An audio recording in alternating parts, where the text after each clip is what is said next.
পরদিন শিন তার search magic use করে মারিয়া আর শিশিলিংকে সেফলি স্কুলে নিয়ে যাওয়ার জন্য। আর শিনের এই রেসপন্সিবল চিন্তা দেখে মারিয়া তো তাকে প্রথমে অনেক থ্যাংক ইউ বলে, কিন্তু পরে তাদের এই লাইলা মজনু টাইপ ভালোবাসা দেখে তার তো অবস্থা খারাপ হয়ে যায়। কিছুক্ষণ পর স্কুলে পৌঁছাতেই তাদের কাছে একটা কমলা চুলওয়ালা মেয়ে আসে, যে কিনা ক্লাসের প্রথম দিন থেকে শিনের সাথে দেখা করার জন্য অনেক এক্সাইটেড ছিল। যার পর সেখানে তাদের টিচারও চলে আসে এবং তাদের নিয়ে যায় ক্লাবের বিষয়ে জ্ঞান দিতে, যেখানে টিচার তাদের আগুন বানানোর ক্লাব, পোশাক বানানোর ক্লাব, এমনকি বডি বিল্ডিং এর ক্লাব সম্পর্কেও ধারণা দেয় এবং সবাইকে কোনো না কোনো ক্লাবে জয়েন হতে বলে। জুলিয়াস তো বডি বিল্ডিং এর ক্লাব নিয়ে অনেক এক্সাইটেড ছিল, যদিও সে জানে যে সে জয়েন হতে পারবে না, কিন্তু তখনই প্রিন্স অগাস্ট তাকে জয়েন হওয়ার পারমিশন দিয়ে দেয়। কারণ প্রিন্স অগাস্ট জানে জুলিয়াস যদি ক্লাবে জয়েন হয়ে যায় তাহলে তাকে আর গার্ড নিয়ে ঘুরতে হবে না। যার পর টিচার শিনকে বলে যে সে কোন ক্লাবে জয়েন করতে চায়, কিন্তু শিন ডিসাইড করতে না পারায় অগাস্ট বলে শিনকে তার নিজের একটা ক্লাব ওপেন করতে।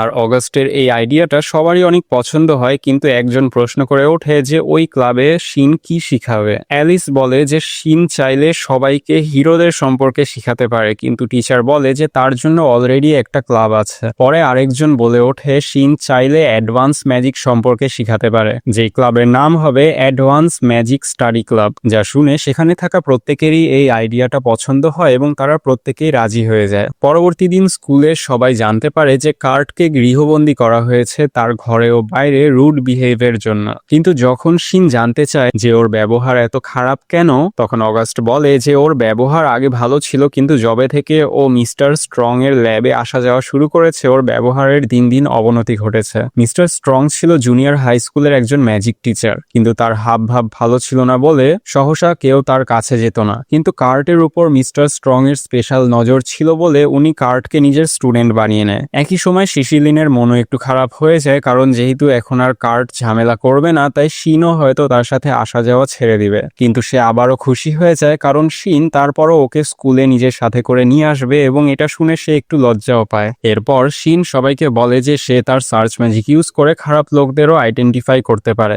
যা শুনে তো সবাই তার দিকে চেয়ে থাকে, কারণ তারাও জানতো না যে এমনটাও হতে পারে। সে আরও বলে যে ডিমন্সদের ম্যাজিক পাওয়ার কালো শক্তিতে ঘেরা থাকে, এমনকি খারাপ লোকদের ভেতরেও সেই একই শক্তির আভাস পাওয়া যায়। যা শুনে ওই সাদা চুলওয়ালা বলে যে সে কি আগে কখনো ডিমন শিকার করেছে। শিনও বলে যে সে যখন 10 বছরের ছিল তখন সে একটা ভাল্লুক ডিমন মেরেছিল। যা শুনে সবাই তো অবাক হয়ে যায়, কারণ একজন এস র্যাঙ্ক হিরোর পক্ষেও ডিমনকে হান্ট করা অনেক ডিফিকাল্ট। আর ক্যান্টিন থেকে লাঞ্চ করার পরে তারা যখন বের হয়ে আসে ক্লাসে যাওয়ার জন্য, তখন হঠাৎ শিন একটা ডিমনের ফিল পায়, যেটা কিনা আসছিল কার্ট থেকে। অ্যান্ড শিনের কিছু বোঝে ওঠার আগেই কার্ট সেখানে এসে ফায়ার ম্যাজিক দিয়ে তাদের উপর অ্যাটাক করে দেয়। বাট শিন তার শিল্ড দিয়ে কোনো মতে ওই অ্যাটাকটাকে ডজ করে ফেলে। একই সাথে শিন সবাইকে তাদের ইউনিফর্মের পাওয়ার্স অন করতে বলে, কিন্তু এদিকে ওই ফায়ার অ্যাটাক ডজ করতে গিয়ে তার হাত পুরো জ্বলে যায়। কিন্তু ওই ইউনিফর্মের হিলিং পাওয়ার এতটাই পাওয়ারফুল ছিল যে তার হাত মুহূর্তের মধ্যেই আবার আগের মতো হয়ে যায়। আর তখন সবার তো মনে হয় যে কার্ট তাদের মেরে ফেলতে এসেছে, তাই সবাই দ্রুত ডিফেন্স মোডে চলে যায়। অন্যদিকে কার্টের ভেতর থেকে অনবরত কালো শক্তি বের হতে থাকে, অ্যান্ড শিন বুঝে যায় যে কার্ট একটা ডিমনে ট্রান্সফর্ম হয়ে গেছে।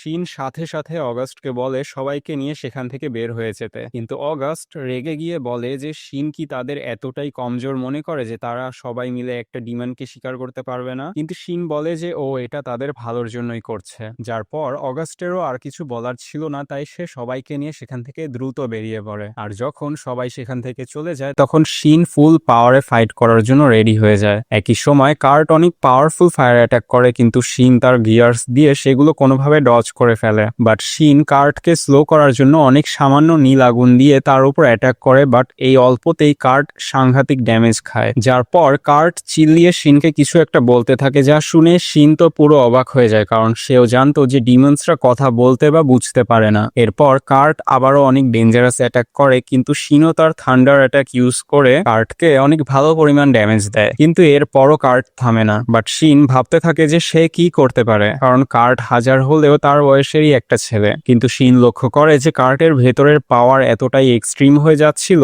যে আর কিছুক্ষণের মধ্যে সে পুরো শহরটাকে ব্লাস্ট করে দিতে পারে। আর যদি সেটা হয় তাহলে অনেক অসহায় মানুষের প্রাণও চলে যাবে। আর এখন যখন শিনের কাছে আর কোনো চয়েস থাকে না, শিন তার স্পেশাল ব্লেড বের করে আর কার্টের সব অ্যাটাক ডজ করে নিজের ফুল পাওয়ার দিয়ে কার্টের দিকে এগিয়ে গিয়ে একবারেই কার্টকে মেরে ফেলে। এন্ড মুহূর্তেই কার্টের মাথা তার বডি থেকে আলাদা হয়ে যায় এবং মাটিতে গড়িয়ে পড়ে, যা দেখে শিনের তো খুব খারাপ লাগে, কারণ তার মনে হয় যে সে এইমাত্র একটা মানুষকে মেরে ফেললো। যার পর সেখানে সব স্টুডেন্টরা চলে আসে এবং তারা এসে তো অবাক হয়ে যায় দেখে যে শিন একাই একটা ডিমনকে হারিয়ে দিয়েছে।